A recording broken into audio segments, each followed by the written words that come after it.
नमस्कार, मी विलास आव्हाड. आपण पाहताय AV9 एक्सप्रेस.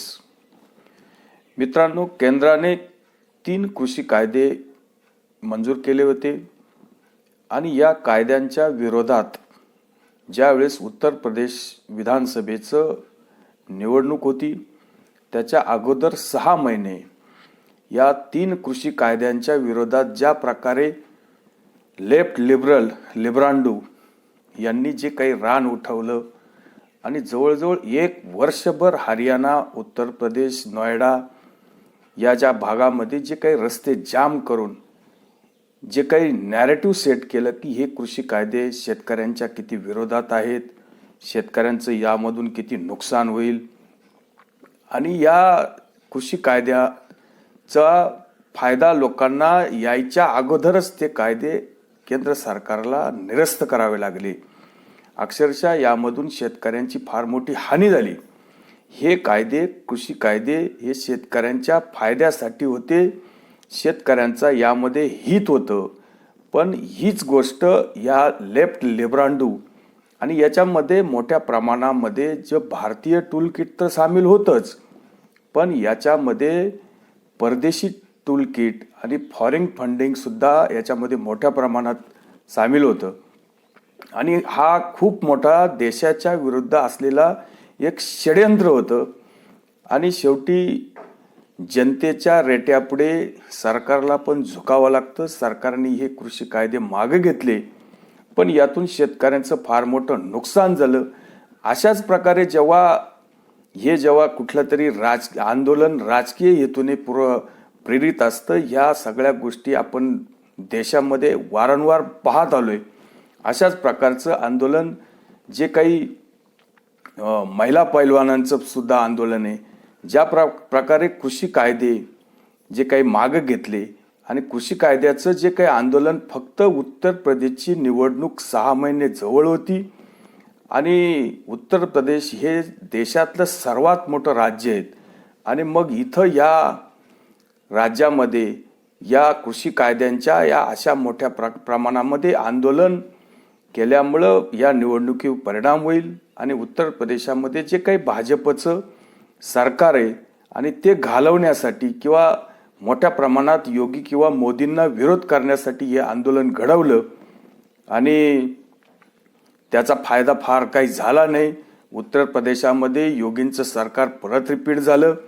अखिलेशला काही इथं काही जागा मिळाल्या नाही आणि मग त्यामुळं मग आता याच्यात नंतर तर ते उघड झालं. काही लोक बोलायला लागले की आम्ही अखिलेशसाठी स्पीच तयार करत होतो पण त्याला बॅटिंगच करता आली नाही. म्हणजे अशा प्रकारचं राजकीय हेतूने प्रेरित झालेले आंदोलन, याच्यामुळं या शेतकऱ्यांचं तर नुकसान झालं, पण जे कोणी याच्यासाठी अखिलेशसाठी प्रयत्न करीत होते आज ते लोक यांना कोणी देशामध्ये विचारत सुद्धा नाही. अशीच परिस्थिती या पैलवानांच्या बाबतीत आहे. पैलवानांनी जे काही रान उठवलं, मग जे काही कुस्ती संघाचे जे काही अध्यक्ष, जे भाजपचे खासदार आहे बृजमोहन सिंग यांच्या विरोधात जे काही यौन शोषणाच्या बाबतीत काही गंभीर असे आरोप केले, पण आरोप करताना फक्त आरोप करायचे, मीडिया ट्रायल चालवायचा, मीडियामधून आरोप करायचे. जर एखाद्या व्यक्तीवर आरोप असले तर जे काही कोणी आरोप करत असतील त्यांनी सुरुवातीला पोलिसांकडे जाऊन आपली केस फाईल केली पाहिजे, FIR दाखल केलं पाहिजे किंवा आपण तक्रार दाखल केली पाहिजे. असं काही या पैलवानांकडून होताना दिसलं नाही. हे पैलवान फक्त वारंवार मीडियामध्ये येऊन रडण्याचं नाटक करायचे, मीडिया ट्रायल चालवायला बघायचे आणि मग यांनी एकतर बोलायचं, केस केली नाही, कुठं फाईल केली नाही. यांचे मागणीच अशा पद्धतीच्या विचित्र होत्या की यांच्या दृष्टीने आम्ही केस वगैरे काही करणार नाही आणि डायरेक्ट यांच्या दृष्टीने जे काही आरोपी आहे बृजमोहन सिंग यांना तुम्ही सजा देऊन टाका, यांना जेलमध्ये टाका, यांना अगदी फाशीचीच शिक्षा द्या. सुप्रीम कोर्टाने सुद्धा यांना फटकारलं. सुप्रीम कोर्टाने सुद्धा सांगितले की तुम्हाला जे काय म्हणणं असेल तुम्ही पोलीस स्टेशनमध्ये तुम्ही तुमचं जे काही बयान असेल त्याचं बयान तुम्ही लिखित द्या, तुम्ही तक्रार करा, त्याची FIR दाखल करा आणि त्याच्यानंतर सुप्रीम कोर्ट विचार करेल. पण यांना सुप्रीम कोर्टाचे पण कायदे मान्य नाही. फक्त हे कशासाठी? फक्त जे काही बजरंग पुनिया, जो काही नॅशनलिस्ट, जे काही कुस्ती पैलवान आहे, याला या ट्रायलमधून पळ काढायचा होता. याला कुठली ट्रायल न देता डायरेक्ट त्याला ऑलिम्पिकमध्ये सहभाग पाहिजे. याच्यासाठी त्याची मेव्हणी आणि एक जी काही साक्षी मलिक, त्याची मेव्हणी विनेश फोगाट आणि तिचेच नातेवाईक असतील हे साक्षी मलिक, या दोघी आंदोलन करायला एकदम समोर. भारतामध्ये किंवा देशामध्ये अनेक पैलवान आहे, मग अनेक महिला पैलवान आहे, अनेक पुरुष पैलवान आहे. यांच्यावर कोणावर अन्याय झाला नाही, फक्त यांच्यावरच एक अन्याय झाला, कथित अन्याय झाला. आणि मग यांनी ते सगळं माध्यमांमध्ये किंवा ट्रायल, मग यांचं जे काही रडणं गागणं हे सगळं देशाने पाहिलं. यांना कुठलाही न्याय नको होता. यांना फक्त ब्रुज मिशनच्या खांद्यावर बंदूक ठेवून डायरेक्ट पंतप्रधान मोदींच्या वर निशाणा साधायचा होता. आणि याच्या पाठीमागे सुद्धा एक देशभरामध्ये जे काही टूल किट आहे ते काम करत होतं. मग त्यामध्ये काँग्रेस असेल, आम आदमी पार्टी असेल किंवा अन्य इतर लिब्रांडू, हे सुद्धा याच्यामध्ये मोठ्या प्रमाणात सहभागी होते. जे काही आता संसदेमध्ये काही हल्ला प्रकरण, काही जे काही तरुण घुसले होते, त्यातली ही महिला सुद्धा या आंदोलनामध्ये त्यावेळेस सहभागी होती. या महिला पैलवानांच्या या सगळ्या यौन शोषण मामल्यामध्ये केंद्र सरकारने यासाठी एक समिती नेमली होती. त्या समितीला खासदार किंवा आंतरराष्ट्रीय खेळाडू PT उषा यांच्या अध्यक्षतेखाली तिथं चौकशी होणार होती.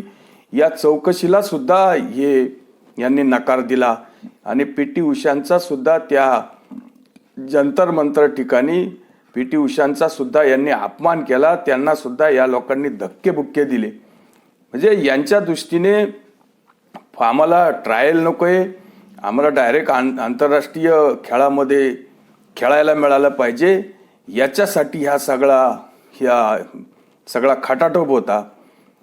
आणि पोलिसांमध्ये जायचं नाही, कोर्टात जायचं नाही आणि आरोपीला बाकी डायरेक्ट फाशीच झाली पाहिजे, अशा पद्धतीचं यांचं हे सगळं लोक देशांनी बघितलं. आणि मग जेव्हा सुप्रीम कोर्टाने सुद्धा यांना काही दाद दिली नाही, ब्रुजभूषण सिंगवर पण त्यांनी राजीनामा दिला. त्यानंतर जेव्हा कोर्टाच्या आदेशाने इथं निवडणुका झाल्या, इथं एक दुसरी कमिटी निवडून आली, त्या कमिटीच्या विरुद्ध सुद्धा यांचा आक्षेप होता. खरं तर या कमिटीला 41 या संजय सिंगांना मतं पडली होती आणि समोरची जी कुणी महिला उमेदवार होती तिला फक्त 7 मतं पडली होती. आणि अतिशय योग्य पद्धतीने निवडणूक होऊन सुद्धा या लोकांना फक्त संजय सिंग हे ब्रिज मिशनचे जवळचे किंवा नातेवाईक होते म्हणून ते यांना चालणार नव्हते. आणि म्हणून पण मग लगेच त्यांच्या विरोधात आवाज उठवायला सुरुवात आणि मग यांची रडागाळ, या अशा प्रकारे हे सगळे फायदे आणि फक्त देशाला बदनाम करायचं अशी या लोकांची एकंदरीत आपल्याला बघायला मिळालं. या लोकांनी मध्यंतरी काहीतरी पद्मश्री या पुनियाला मिळाली, तर पुनिया आपली पद्मश्री परत करायला पंतप्रधानांच्या घराबाहेर जाऊन रस्त्यावर पद्मश्री वगैरे ठेवतो. देशाने तर उलट अशा लोकांना कायम दंडित केलं पाहिजे. यांच्याकडून जे काही पुरस्कार आहे ते तर परत घेऊन यांना जे काही आर्थिक लाभ मिळाला आहे हा सुद्धा परत घेतला पाहिजे. यांना नोकऱ्या मिळाल्या आहे, लाख 2-2 लाख रुपये यांना महिन्याला पगार मिळतो, ह्या सुद्धा नोकऱ्या सुद्धा परत घेतल्या पाहिजे. कारण यांच्यामध्ये खेळण्याची तर क्षमता नाहीच आहे, देशाला बदनाम करण्याचं फक्त षडयंत्र आहे. आणि याच्यामध्ये मोठ्या प्रमाणामध्ये काँग्रेसचा हात आहे. कारण इथं जे जाट समाज आहे मग आता ही जी काही फेडरेशन उत्तर प्रदेशच्या लोकांकडे होती, यांना हरियाणावाल्यांना त्यांच्या ताब्यात पाहिजे होती, याच्यासाठी हा सगळा प्रयत्न म्हणजे भूपेंद्र हुड्डा जे माजी मुख्यमंत्री हरियाणाचे, त्यांचे चिरंजीव दीपेंद्र हुड्डा खासदार आहेत काँग्रेसचे, हा सगळा प्रकार यांच्याकडून केलेला आहे. हे सगळे मोहरे, साक्षी मलिक झालं किंवा तो पुनिया झालं, बजरंग पुनिया झालं किंवा विनेश फोगाट झालं, हे सर्वचे सर्व खेळाडू काँग्रेसचे मोहरे बनलेले. 2-3 दिवसापूर्वी प्रियांका गांधी सुद्धा साक्षी मलिकला भेटायला गेल्या होत्या. राहुल गांधी सुद्धा बजरंग पुनियाबरोबर कुस्ती खेळायला गेले होते. ह्या सगळा प्रकार आता देशाने सर्व पाहून झाला आहे. त्यामुळं हे आता लोकांच्या पण लक्षात आले की अशा प्रकारचे जेव्हा निवडणुका जवळ येतात, त्या निवडणुकींच्या वेळेस अशा प्रकारचे टूलकिट, फॉरेन फंडिंग आणि मग जे देशाला बदनाम करायचं, त्यातून सरकारला बदनाम करायचं, हे सगळं लोकांनी बघितलेले. काही दिवसांनी आपण कदाचित पाहू शकतो की बजरंग पुनिया, साक्षी मलिक किंवा विनेश फोगाट हे काँग्रेसचे उमेदवार सुद्धा होऊ शकतात आणि हे काँग्रेसकडून उमेदवार होऊन खासदार, आमदार सुद्धा होऊ शकतात आणि निवडणुका लढू शकतात. हे सुद्धा लोक देश बघतील. पण यांच्यावर किती विश्वास ठेवायचा, देशाने किती ठेवायचा आणि देशाने यांच्यासाठी किती, आपण जो टॅक्स भरतो त्याच्यातून हे किती लोक फायदा घेतात आणि नसता या सगळ्या गोष्टी करतात. तुम्ही कुठली अर्ज करायचा नाही, तुम्ही कुठं तक्रार नोंदवायची नाही, तुम्ही जबाब द्यायचा नाही, तुम्ही आरोपीवर आरोप करायचे, ते पण मीडियातून करायचे, FIR दाखल करायची नाही. जजच्या समोर जरी मर्डर झाला तरी त्या सगळ्या गोष्टीतून आपल्याला जावं लागेल. आपल्याकडं कायदा आहे, घटना आहे, तुम्हाला त्या गोष्टीला फेस करावाच लागेल. ही घटना कशी घडली, का घडली, वकील द्यावा लागेल, सगळ्या गोष्टी द्यावा लागतील. जजच्या समोर झालेला खून सुद्धा जज डायरेक्ट त्या आरोपीला फाशी देऊ शकत नाही किंवा त्याच्यावर कुठली कारवाई करू शकत नाही. याला सुद्धा न्यायाने आणि त्या पद्धतीनंच जावं लागेल. तर इथं तुम्ही डायरेक्ट तुम्हाला ब्रिजभूषणला सजाच पाहिजे होती, जेलच पाहिजे होती, असं होत नाही. आणि त्याच्यामुळं याच्यातून सगळं षड्यंत्राचा भाग जेव्हा बाहेर आला, तेव्हा आता कुठलीही तुम्हाला तोंड दाखवायला जागा राहिली नाही. आणि मग पंतप्रधानांनी ही कमिटी पण बरखास्त करून टाकली. तिथं आता 3 सदस्यीय कमिटी जी काही खेळ मंत्रालयाने नोंदली, ते आता काम कुस्ती संघाचं बघतील. आणि आता तुमच्या हातातून हा हत्यार आणि हा मुद्दा पण पंतप्रधानांनी गायब केलाय. कारण तुम्हाला जे काही या काँग्रेसच्या लोकांनी किंवा कल्याण बॅनर्जींनी मध्यंतरी जे संसदेच्या बाहेर जे उपराष्ट्रपती यांची मेमिक्री करून जे काही भाजपने जाट आंदोलन जे काही लोकांना सांगितलं होते की जे काही याच्यामध्ये जाट किंवा किसान लोकांचा जो काही अपमान झालाय, याला काउंटर करण्यासाठी मग यांनी परत हा महिलांचा, पैलवानांचा जो यौन शोषणाचा मुद्दा उचलला. पण पंतप्रधान मोदींनी याची पूर्णपणे हवा काढून टाकली. ब्रिजभूषणला बोलवून घेतलं आणि ब्रिजभूषणला जे काही सांगायचं ते सांगितलं. ब्रिजभूषणने सांगितलं की कुस्ती संघाचा आणि माझा कुठला संबंध नाही, मी कुस्ती संघाशी संन्यास घेतलाय, माझा या कुस्ती संघाशी किंवा या फेडरेशनची काही संबंध नाही. त्याच्यामुळं आता हा विषय जवळजवळ संपलेला आहे. आता येणाऱ्या काळामध्ये अनेक टूलकिट येतील. जशी जशी लोकसभेची निवडणूक जवळ येईल तसे तसे अनेक आंदोलनं देशामध्ये येतील, अनेक षड्यंत्र देशामध्ये तयार होतील. हे सगळं आपण बघत राहू, लोकांना सांगत राहू. तुर्तच आपण थांबतोय. व्हिडिओ आवडला असेल तर लाईक करा, शेअर करा. धन्यवाद.